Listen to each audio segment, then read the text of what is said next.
20 years ago, I was trying to find a way to get kids excited and motivated in science and engineering. I found that kids want to build cars. So if I could mix cars with science and then maybe bring in the new thing at the time was alternative energy, then I thought that we might be successful. 1990, we built our first solar car. And we realized we didn't have anybody to race against. So we started our education program, and since then we've worked with 20,000 kids trying to motivate them, get them excited about it, and we teach them how to design, engineer, provide a race for them, and hopefully how to evaluate their car when it's over with. This is not just build a car, put it out on the track. We have to look at weather conditions, we have to look at the power consumption. If it's too hot today, how are the arrays doing in the heat? How is the motor doing in the heat? They're all going to run at different levels of efficiency depending on that. So it's very critical to know real time what you are getting. Power management is so important to really being competitive and actually being able to finish the race. That if you know what your array is putting out and you know what your motor is taking in, and you can modulate and adjust your strategy and adjust your driving, that gives you a tremendous advantage, not just to be competitive, but just to finish the race. Information is just so critical.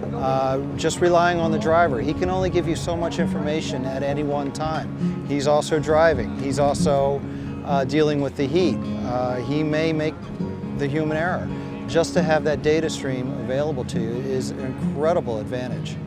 So what we're going to be doing is we're going to be streaming data from the all tracks here, which is going to give telemetry from the motor itself. So we're going to be able to see the load, we're going to be able to see the current draw and speed of the motor.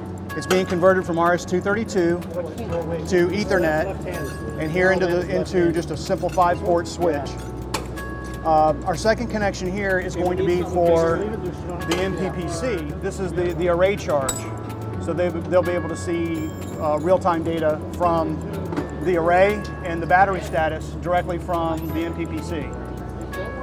The last connection, of course, is to take all this data from the switch to the Ragent ME3, which is going to go out over the air via Wi-Fi to our infrastructure node, and these guys will be able to sit in the pit with a computer and run their applications so that they can monitor their motor, they can monitor their battery status.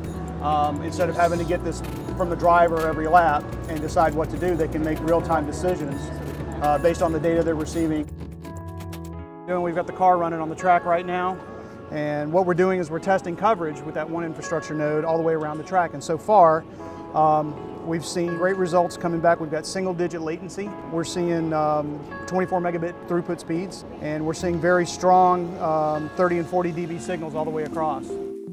Ragent Corporation congratulates all participants in the 2011 Solar Challenge and is looking forward to joining many of them again next year.